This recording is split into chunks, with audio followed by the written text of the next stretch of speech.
Colorado Congresswoman Lauren Boebert has some thoughts on regulation in the food industry, even if she can't quite communicate what those thoughts are. I think it's interesting, the gentlewoman, Miss Porter, just aligned this with grocery shopping and with the nutritional facts, because there's also issues there.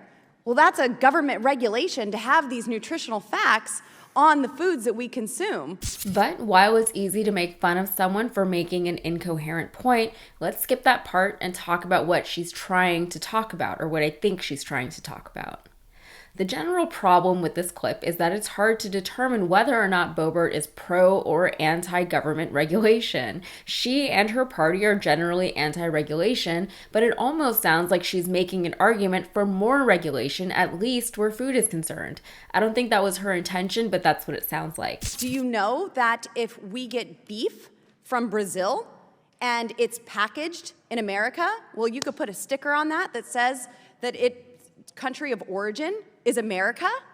Well, that's disinformation, because the cow was raised in Brazil and brought to America, but just put in a box or in a different box in America, and now we get to put that sticker on there. She strangely brings up a good point. Food regulation in this country, while much better than it has been in the past, is still not great, and the US, generally speaking, has lower, or let's say different food standards than European countries. For instance, many hormones, preservatives, and additives that we use regularly in the US are banned or strongly advised against in the EU.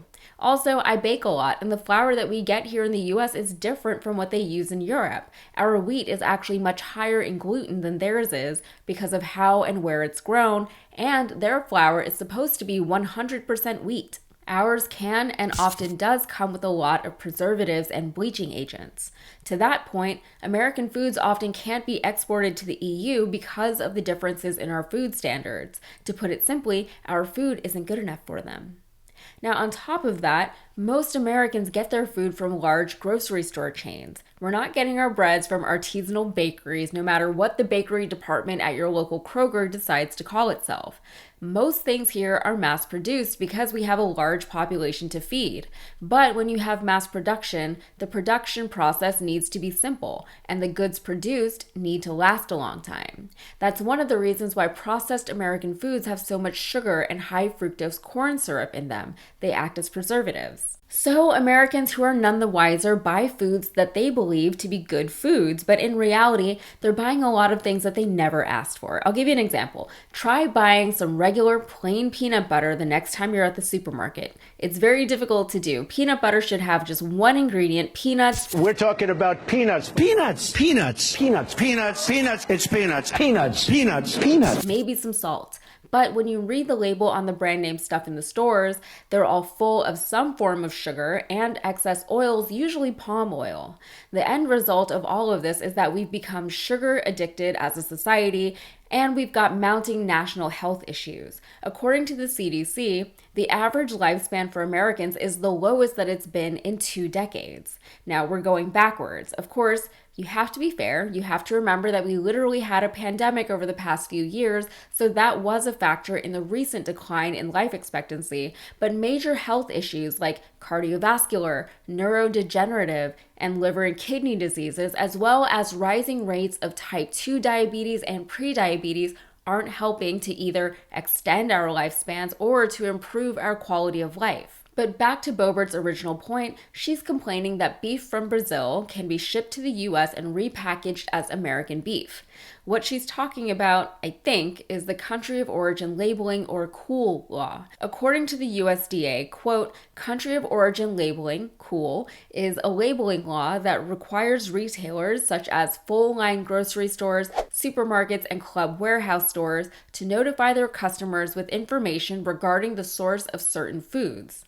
Now, the USDA goes on to list foods that are covered under the law, but Boebert's right, beef isn't one of them.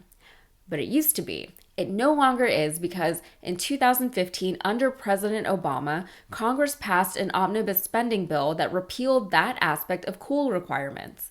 All of this goes back to the 2002 Farm Bill and then even further back to the Tariff Act of 1930. The Farm Bill put cool requirements in place for a few reasons, one of which being that consumers deserve to know where their food is coming from, especially in cases when there are regionally specific foodborne diseases that can spread rapidly throughout a population, such as, mad cow disease. Also, the US believed that Americans would favor American products when shopping.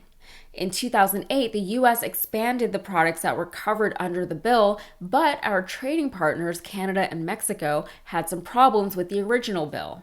In 2009, they took it up with the World Trade Organization, arguing that the US Farm Bill discriminated against Canadian and Mexican meat, making meat production and processing less efficient and more costly for all parties involved.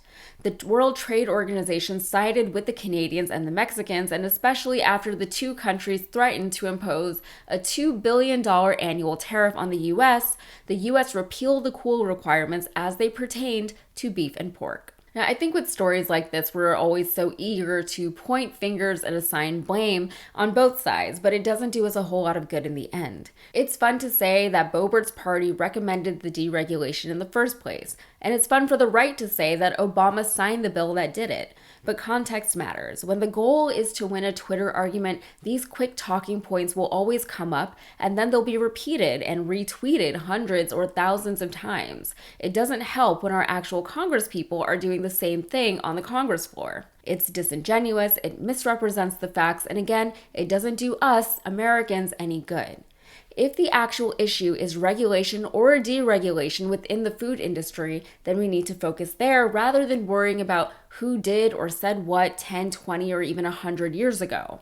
We have real problems with our farming, fishing, and agricultural industries. We've got real problems with our food production and distribution methods, and we've got real problems with the deteriorating health of everyday Americans. Pettiness, while fun, I will admit, won't solve any of them.